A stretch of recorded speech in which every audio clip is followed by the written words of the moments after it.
Hello, everyone, and welcome to Joe Cool Productions. I am your host, Joe Cool. Thank you for tuning in. As always, hit that subscribe button so that you can be notified every time I upload a video. Okay, so after years of delays and label disputes, Lil Wayne finally gave us the Carter 5, and it was definitely worth the wait.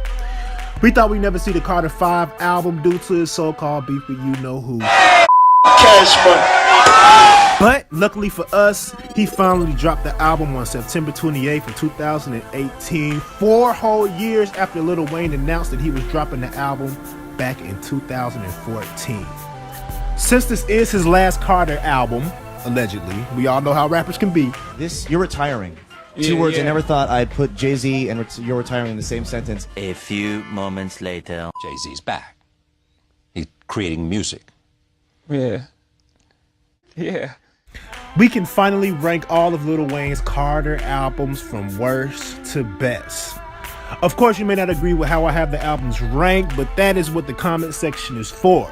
So go ahead and comment, tell me how you feel. I look forward to seeing how y'all have the albums ranked yourselves, okay? So without further ado, let's get started.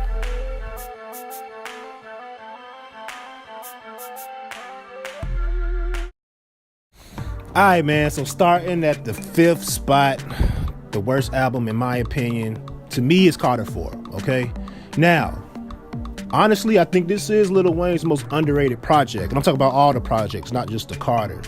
But, I don't know, man. I think people got so caught up in comparing this album to the Carter 3 that they really couldn't appreciate this album for what it was. So here's my take on it. For one, I think it had a lot of dope club bangers, alright? But there's something about this album that I guess a lot of the songs seem like they were meant for other artists and not Lil Wayne. For one, like, let's say, like, I could hear a lot of Drake's influence in this album, okay? She Will, come on, man. We all know that was a Drake song.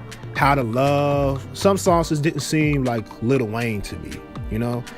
Also, what I would take away from this album is, what I remember most is probably the features. I thought it was a dope idea to have the interludes, you know what I'm saying? But I remember the features from the album more so than I remember what Lil Wayne had to offer.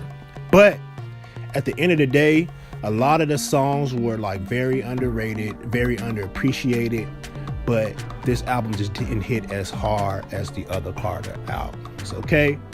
So that's my take on it, Carter 4. Let's move on. So next on the list, we have the Carter 5, okay? Now I'm gonna keep it real with y'all. My expectations weren't that high for this album because we kept getting delays, it kept getting put off, and over time, people's excitement just seems to dwindle away. It's like, all right, man, forget it. You know what I'm saying? But you know what? I think that the album served its purpose, all right? It was good, especially for, you know, for the gap that was between Carter 4 and Carter 5. He still held it down. He still reminded us, one, that Lil Wayne is a top 5, maybe top 3 punchline rapper of all time. As a matter of fact, comment in the comment section and let me know where you would rank Lil Wayne as far as punchline rappers and who are your top 5 punchline rappers. But anyway, but yeah, man, he gave us the punchlines that we were expecting, and he's just as good with melodies as he is with punchlines, and he gave us all of that. And of course, the beat selection was crazy. I just think, for one, you know, if I had to take anything away from the album, I would say that it's maybe a little too long. You know what I'm saying? Some songs on the album seem more like fillers instead of like tracks that he put like a whole lot of effort in, and it was just like, all right, let me skip this and go to a banger. But the bangers that he did have on the album are like real bangers, like Don't Cry, the intro, RIP to XXX Tentacion, Mona Lisa. All of those are like, they make up for it, in my opinion. They make up for the fillers. They make up for the tracks that don't really stand out like that. So overall, the album was good, and I will say, with projects like this, you got to let it, you know, marinate a little bit. Give it some time, because music does get better over time the more that you listen to it, and I think this might be the case with Carter 5, okay? So number 4, Carter 5. Let's move on. All right, next at number 3, we have the first Carter, the Carter that started it all off. All right, this is the Carter that proved that Lil Wayne had the ability to put the Cash Money label on his back without the shine and without the help from his former Hot Boy colleagues. All right. What makes this album so special is that this is when Lil Wayne decided to put the pen and the pad down and record songs off the top of his dome. You know what I'm saying? It's something about this technique that allowed Wayne to capture a certain raw authenticity that wasn't evident in the music that he had before. Okay, so in other words, Wayne pretty much found his rapping swag. You know what I'm saying? What also made this album dope is because it was the last remnants of Mannie Fresh's productions with Cash Money. Because, you know, shortly after that, there was no Mannie Fresh and Cash Money. You know, he left with all the rest of the Hot Boys. So songs like Go DJ, This Is the Carter, kind of let us appreciate what made us fans of Cash Money, while still giving us a taste of things to come when it comes to Lil Wayne developing his own personal musical ability, you know? All right, so yeah, number 3, the first Carter. Let's move on. Okay, so at number 2, we have the Carter 2.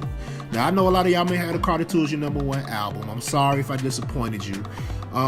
But it's still a great album, okay? It was a great combination of Lil Wayne showing his lyrical side while still proving to us how much of an effective songwriter he is.